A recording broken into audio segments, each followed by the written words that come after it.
Pour manipuler plus facilement plusieurs objets présents sur une diapositive, il peut s'avérer plus pertinent, plus efficace de les associer, de les grouper.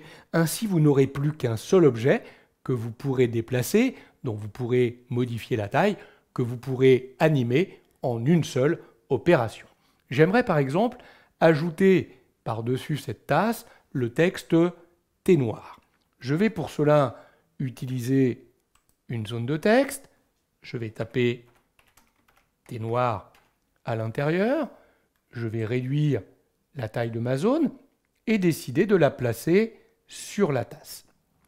Je vais réduire la taille des caractères, mettre un texte en blanc, et pour aligner correctement cette zone de texte que je vais centrer d'ailleurs avec ma tasse, je vais sélectionner le texte, maintenir la touche Maj enfoncée, sélectionner ma tasse. J'ai sélectionné les deux objets, je vais les aligner au centre et les aligner au milieu. Le texte et la tasse sont parfaitement centrés.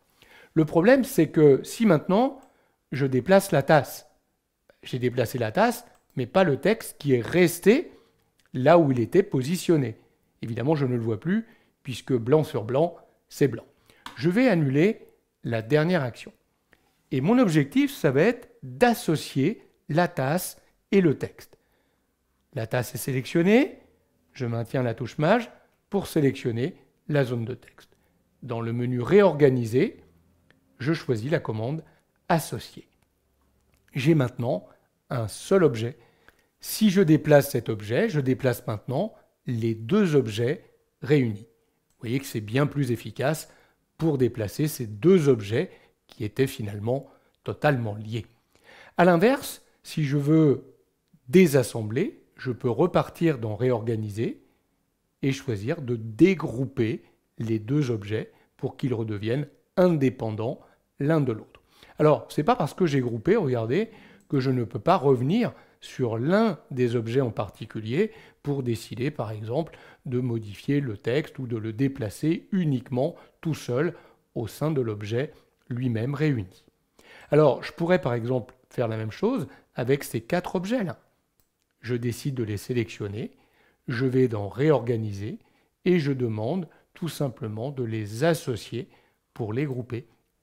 Maintenant, par défaut, je déplace les quatre objets très simplement. Alors attention, faut-il grouper ou pas? Ça dépend de ce que vous souhaitez faire derrière. Par exemple, là, c'est beaucoup plus facile pour les déplacer évidemment ensemble, mais imaginez que lors de l'animation, vous voulez d'abord animer et faire apparaître cet objet, puis après celui-là, puis celui-là, puis celui-là.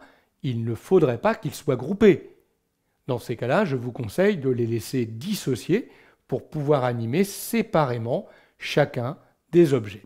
À vous de déterminer s'il est important de grouper ou pas les objets présents dans une diapositive Google Slides.